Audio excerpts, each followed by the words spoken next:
नमस्कार, स्वागत है आप लोगों का हिंदी साहित्य विवेचना में। तो दोस्तों, आज की इस वीडियो में हम चर्चा करेंगे पीएचडी हिंदी एंट्रांस के प्रश्न पत्र की। तो इस वीडियो से पहले हमने इसका पार्ट 1 डिस्कस कर लिया है। अगर आप लोगों ने अभी तक उसे नहीं देखा है तो आप उसे भी देख सकते हो।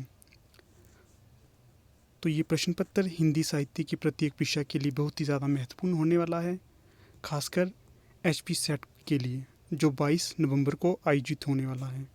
तो चलिए शुरू करते हैं वीडियो को। पहला प्रश्न है, युगनद प्रतीक भावना किस संप्रदाय से जुड़ी है? तो जो इसका सही जवाब होगा वो होगा ऑप्शन डी, वज्रयान से। अगला क्वेश्चन है, शोध के संदर्भ में दोहरे उद्धरण चिन्ह का अर्थ है? तो ये है ऑप्शन बी, दूसरे की सामग्री का यथावत संदर्भ देना। ऑप्शन बी बिल्कुल सही जवाब। अगला क्वेश्चन है, छायावाद और रहस्यवाद पर इनका आक्रमण नादरशाही ढंग का है क्योंकि इसी से ये अधिकार छीनना चाहते हैं।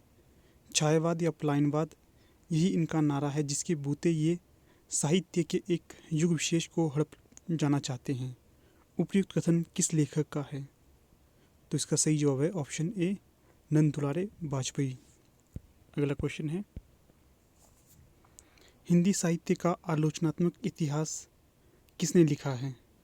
तो इसका सही जवाब है राम कुमार वर्मा ने। अगला क्वेश्चन है 55, निम्नलिखित में से कौन प्रपज्ञवाद से संबंधित नहीं है? तो इसका सही जवाब होगा ऑप्शन बी, नरेंद्र शर्मा। बाकी केसरी कुमार, नरेश कुमार, नलिन विलोचन शर्मा, ये तीनों प्रपज्ञवाद या नकेनवाद से संबंधित हैं। अगला क्वेश्चन है, नाथपंथ सिद्धों की परंपरा से ही छंटकर निकला है, इसमें संदेह नहीं, यह स्थापना या कथन किसका है? तो ये कथन है ऑप्शन बी, आचार्य रामचंद्र शुक्ल जी का। अगला क्वेश्चन है 57, माटी की मूर्तियों के रचनाकार कौन है?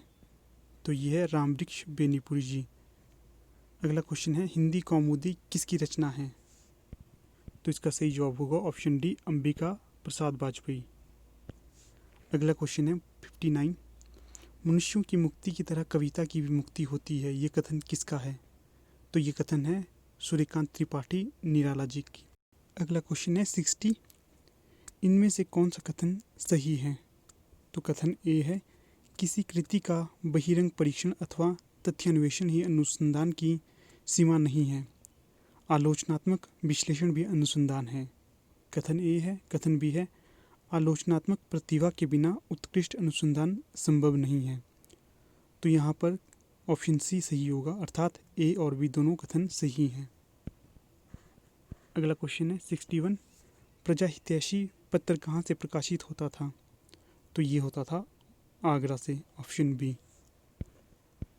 अगला है, साहित्य इतिहास के संदर्भ में ये कथन किसका है?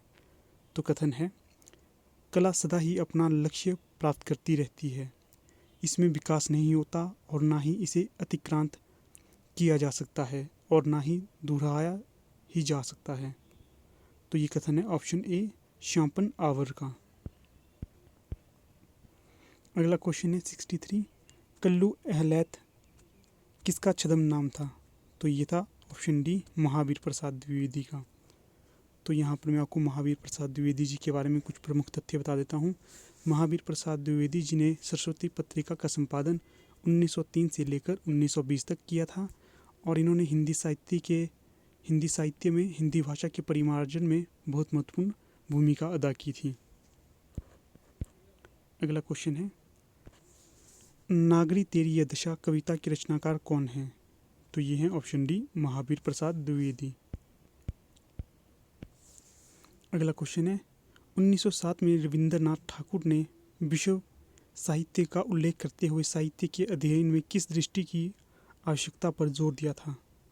तो ये दिया था ऑप्शन बी, तुलनात्मक दृष्टि के लिए। अगला है, काव्य हेतुओं में परिगणित नहीं होता। तो ये है प्रज्ञा। बाकी अभ्यास, प्रतिभा और व्युत्पत्ति, ये तीनों काव्य हेतु में परिगणित होते हैं।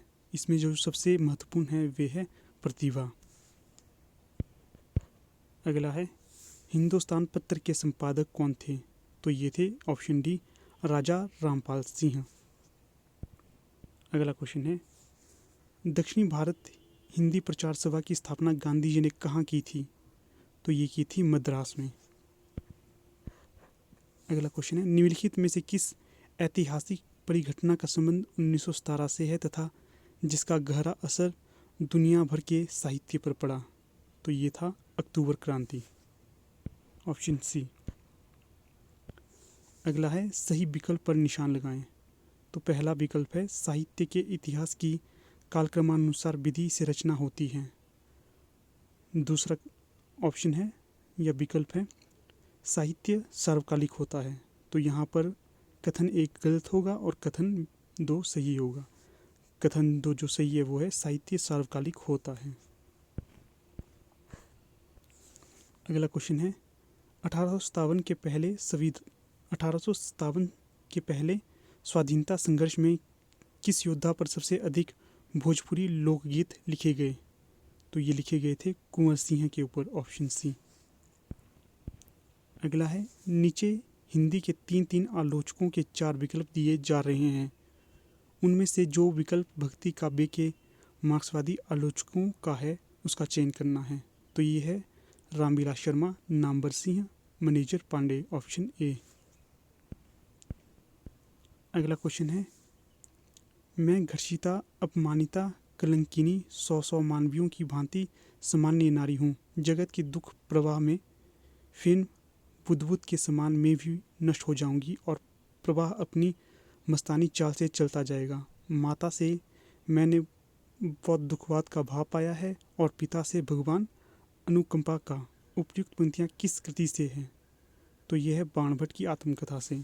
और बाणभट्ट की आत्मकथा ये उपन्यास है और हजारी प्रसाद द्विवेदी जी द्वारा से रचा गया है।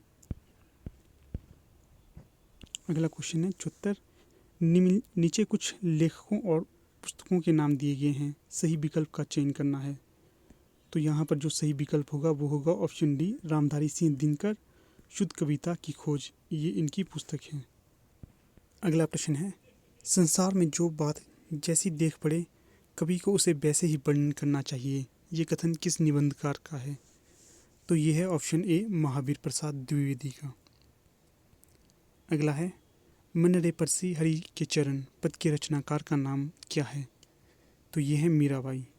तो यहाँ पर मीराबाई जी के संबंध में कुछ तथ्य देखते हैं। तो मीराबाई जी का जन्म राजस्थान में हुआ था और इनकी मृत्यु द्वारिका में हुई थी। कई बार ये प्रश्न पूछा जाता है कि जो मीराबाई का कृष्ण भगवान के प्रति भक्ति था वो किस प्रकार की थी? तो मीराबाई की कृष्ण भगवान के प्रति जो भक्ति भावना थी वे थी माधुर्य प्रकार की। अगला प्रश्न है, जयशंकर प्रसाद की कृति उर्वशी किस विधा की रचना है? तो यह है चंपू काव्य। जयशंकर प्रसाद जी के संबंध में कुछ तथ्य हैं। जयशंकर प्रसाद का जो प्रसिद्ध काव्य है वह है कामायनी और दूसरा है आंसू, और जो इनके प्रसिद्ध नाटक हैं वे हैं स्कंदगुप्त, चंद्रगुप्त, ध्रुवसानी इत्यादि। अगला क्वेश्चन है 78, हम पंडित महावीर प्रसाद द्विवेदी को पद्य रचना की एक प्रणाली के प्रवर्तक के रूप में पाते हैं, यह कथन किसका है? तो ये कथन है आचार्य रामचंद्र शुक्ल का। अगला क्वेश्चन है, सही विकल्प पर निशान लगाएं। पहला विकल्प है, शिलालेखों में उत्कीर्ण लेख या लघु रचना का पाठालोचन अथवा पुनर्निर्माण किया जा सकता है। दूसरा विकल्प है, शिलालेखों पर काल या मनुष्यों का संस्कारी कार्य उसके कुछ या अधिक भाग को खंडित कर देता है। तो यहाँ पर जो सही विकल्प हैं वे हैं दोनों, अर्थात ऑप्शन डी।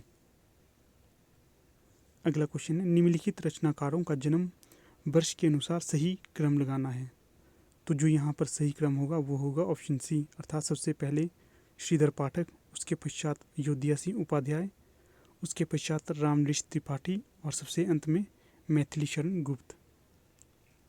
अगला है, मैं हिंदुस्तान की तूती हूँ, यह कथन किसका है? तो ये है अमीर खुसरो का। तो यहाँ पर अमीर खुसरो जी के संबंध में कुछ तथ्य हैं। तो इन्हें भारत की तूती कहा जाता है या हिंदुस्तान की तूती कहा जाता है। तो इन्होंने जो भारत में तबला का ईजाद किया था, इसके साथ ही इन्होंने भारत में खड़ी बोली का सबसे पहले प्रयोग किया था और ये मुहावरों और लोकोक्तियों का प्रयोग खड़ी बोली के माध्यम से करते थे। अगला क्वेश्चन है 82, शोध प्रारूप में शामिल नहीं है। तो यह है ऑप्शन डी, अर्थात शोध प्रबंध के प्रकाशन की संभावनाएं। डी बिल्कुल सही जवाब है।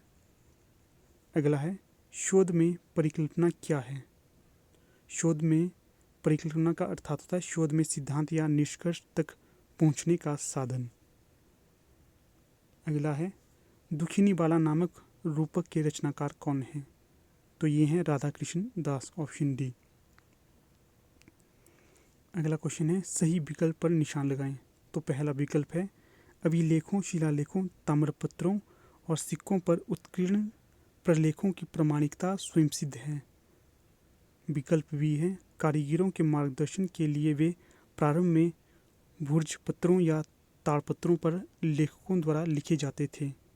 तो यहाँ पर दोनों विकल्प सही हैं, अर्थात ए और बी दोनों सही हैं। अगला प्रश्न है, शोध कार्य का उद्देश्य नहीं है। तो ये है आध्यात्मिक उन्नति, बाकी नई तथ्यों की खोज, पुरानी स्थापनाओं का परिमार्जन और प्रचलित स्थापनाओं का पुनर्विचार करना, ये शोध के उद्देश्य हैं। ऑप्शन डी शोध का उद्देश्य नहीं है। अगला क्वेश्चन है, आदिकाल को सिद्ध सामंत काल किसने कहा। तो ये कहा था राहुल सांकृत्यायन जी ने। अगला क्वेश्चन है, 1904 में प्रकाशित साहित्य शीर्षक रचना का संबंध किससे है। तो ये है आचार्य रामचंद्र शुक्ल जी से, ऑप्शन बी। तो दोस्तों यहाँ पर मैं आपके समक्ष एक प्रश्न प्रस्तुत करता हूँ, इसका जवाब आपने मुझे कमेंट में देना है। तो प्रश्न है, आचार्य रामचंद्र शुक्ल के इतिहास का क्या नाम है और इसे कब प्रकाशित किया गया था। तो ये प्रश्न आपके लिए है। अगला क्वेश्चन है, राम भक्ति शाखा के कवि नहीं हैं। तो यहाँ पर जो नहीं होंगे वे हैं नंददास। नंददास कृष्ण भक्ति शाखा के कवि थे और ये अष्टछाप में शामिल थे। तो यहाँ पर जो राम भक्ति शाखा से संबंधित कवि हैं वे हैं प्राणचंद चौहान, नाभादास, हरिदेराम।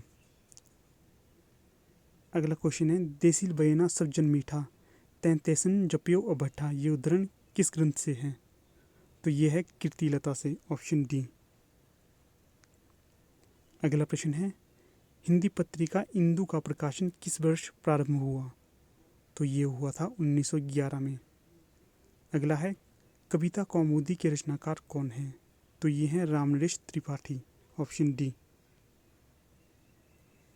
अगला प्रश्न है, आलसियों का कोड़ा कहानी के लेखक कौन हैं। तो ये हैं राजा शिव प्रसाद सितारे हिंद। तो यहाँ पर राजा शिव प्रसाद सितारे हिंद के संबंध में कुछ तथ्य हैं। इन्हें भारतेंदु हरिश्चंद्र का शिक्षा गुरु भी कहा जाता था और इन्होंने खड़ी बोली हिंदी के प्रसार में महत्वपूर्ण भूमिका अदा की थी। अगला क्वेश्चन है, कौन सा युग्म सही नहीं है। तो यहाँ पर जो सही युग्म नहीं होगा वो होगा ऑप्शन डी, हरिराम व्यास, इनका संबंध चैतन्य संप्रदाय से नहीं है। जो यहाँ पर सही युग्म है वे हैं स्वामी अगरदास, इनका संबंध है रसिक संप्रदाय से। दूसरा है हित हरिवंश, इनका संबंध है राधा वल्लभ संप्रदाय से। अगला है अर्जुन देव, इनके द्वारा आदि ग्रंथ का संपादन किया गया था। अगला क्वेश्चन है, निम्नलिखित में से कौन सी शोध पद्धति साहित्य संबंधी शोध के लिए उपयुक्त नहीं है। तो यह है ऑप्शन सी, नैदानिक। अगला क्वेश्चन है, शोध में चाक्षुष पद्धति का सर्वप्रथम दोष कौन सा है जिसके कारण अध्ययन का परिणाम वास्तविकतापरक नहीं रह पाता। तो ये है ऑप्शन सी, आत्मपरकता। अगला है, तुम ही अन्नदाता भारत के सचमुच बैलराज महाराज, बिना तुम्हारे हो जाते हम दाना दाना को मोहताज, किस कवि की काव्य पंक्ति है। तो ये है ऑप्शन ए, महावीर प्रसाद द्विवेदी जी की। अगला और अंतिम प्रश्न है, सरस्वती पत्रिका का प्रकाशक कौन थे। तो ये थे ऑप्शन ए, बाबू चिंतामणि घोष। तो यहाँ पर प्रश्न इस प्रकार से है कि सबसे पहले सरस्वती पत्रिका का प्रकाशन किसने किया था। तो ये किया था बाबू चिंतामणि घोष जी द्वारा। तो ठीक है दोस्तों, यहाँ पर हमारे 100 प्रश्न पूरे हो जाते हैं।